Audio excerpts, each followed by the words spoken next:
Hi friends, welcome to our channel. അപ്പോൾ ഇന്ന് ഞാൻ ലൂട്ടിൽ നിന്ന് അതിരാവിലെ തന്നെ പുറപ്പെട്ടിട്ടുണ്ട്. ഇന്നൊരു ചാമ്പ്യൻഷിപ്പ് കാണാൻ പോവുകയാണ്. നിങ്ങൾ കഴിഞ്ഞ വ്ളോഗിലും കണ്ടിട്ടുണ്ടായിരുന്നു. അപ്പോൾ ഞാൻ ഫസ്റ്റ് ലൂട്ടിൽ നിന്ന് ട്രെയിൻ കയറി അവിടെ നിന്ന് വെസ്റ്റ് ആംസ്റ്റർഡി ചെന്നു. അവിടുന്ന് ട്യൂബ് എടുത്തിട്ട് ഞാൻ കാനിങ് ടൗണിലെത്തി. അവിടുന്ന് ഞാൻ DLR എടുത്തിട്ട് എൻ്റെ ലൊക്കേഷൻ കസ്റ്റം ഹൗസ് സൈപ്രസ് എന്ന് പറഞ്ഞ ലൊക്കേഷനായിട്ടോ എത്തിയത്. അവിടുന്ന് പിന്നെ നടന്നു പോകുമായിരുന്നു. നല്ലൊരു ക്യാമ്പസ് ആട്ടോ, നല്ല ഭംഗിയുള്ളൊരു ക്യാമ്പസാണ്. എനിക്ക് ഒരുപാട് ഇഷ്ടപ്പെട്ടു. നമുക്ക് ആക്സസ് ചെയ്യാനും അത്യാവശ്യം കുഴപ്പമൊന്നുമില്ല. നല്ല ഫ്ലോറിംഗ് ഒക്കെ നല്ല ബ്യൂട്ടിഫുൾ ആട്ടോ. ആക്ച്വലി ഞാൻ ഒരു 3 hours ഇറങ്ങിയിട്ടുള്ളൂ. അത് ഞാൻ അതിരാവിലെ ഇവിടെ നിന്ന് ഇറങ്ങിയിട്ടുണ്ടായിരുന്നു.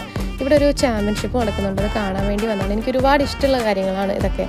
അതുകൊണ്ട് തന്നെ കേട്ടോ ഞാൻ ഇത്രയും ഉറക്കം ഒഴിച്ചിട്ടാണെങ്കിലും ക്ഷീണിച്ച് ഫുഡൊന്നും കഴിച്ചിട്ടില്ല. ബട്ട് സ്റ്റിൽ നമുക്കിത് ഇൻട്രസ്റ്റ് ഉള്ള കാര്യമായതുകൊണ്ട് നമ്മൾ കുറച്ച് ബുദ്ധിമുട്ടിയാലും നമ്മളത് കാണാനെത്തി നമുക്കത് എൻജോയ് ചെയ്യാൻ പറ്റുമല്ലോ.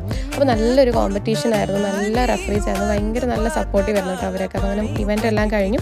അപ്പോൾ ഞാൻ ടയേർഡായപ്പോൾ ഞാൻ നല്ല വീട്ടിലേക്ക് പോകണം. അപ്പോൾ